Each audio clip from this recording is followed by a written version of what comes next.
Vote চুরি মামলায় আদালতে বিরাট ধাক্কা খেল বিজেপি পার্টি। কারণ তৃণমূল প্রার্থী তাপস চট্টোপাধ্যায় বিজেপি পার্টির ভোট চুরির বিরুদ্ধে আদালতে যে প্রমাণ ফাঁস করে দিয়েছে, তাতেই ভোট চুরি মামলায় বিজেপি এখন মহা বিপদে পড়ে গেল। বিজেপি নেতারা ভাবতে পারেনি সরাসরি আদালতে গিয়ে তৃণমূল প্রার্থী ভোট চুরির বিরুদ্ধে এত বড় প্রমাণ দিয়ে দেবে, আর তাতেই বিজেপি পার্টি এখন চরম বিপদে পড়ে গেল।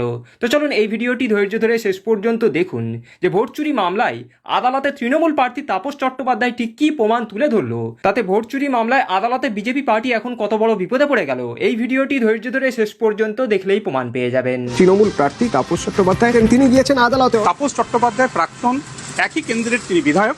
এক্ষেত্রে তার কলকাতা হাইকোর্টে ইলেকশন পিটিশন দাখিল করে তার অভিযোগ যে দুবার গণনা হয় এবং দুবার গণনা শেষে তাকে প্রথমে জয়ী ঘোষণা করা হয়, কিন্তু পরে সেই ফল চেঞ্জ হয়ে যায়। শুধু তাই নয়, তিনি ইলেকশন কমিশনের বিরুদ্ধে সরাসরি এই অভিযোগ এনেছেন যে রাজারহাট নিউটাউনের বেশ কিছু জায়গা সেটা একেবারে সংখ্যালঘু অধ্যুষিত এবং যার 70-80 এমনকি % বুথও রয়েছে, প্রায় 95-এ তার বেশি ভোট হচ্ছে সেখানে সংখ্যালঘু ভোট।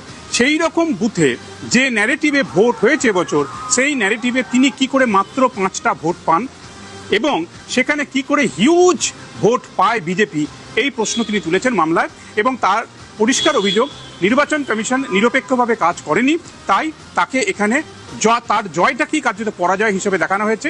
তাই তিনি এই বিধানসভার যে ভোটের ফল সেটাকে চ্যালেঞ্জ করেছেন।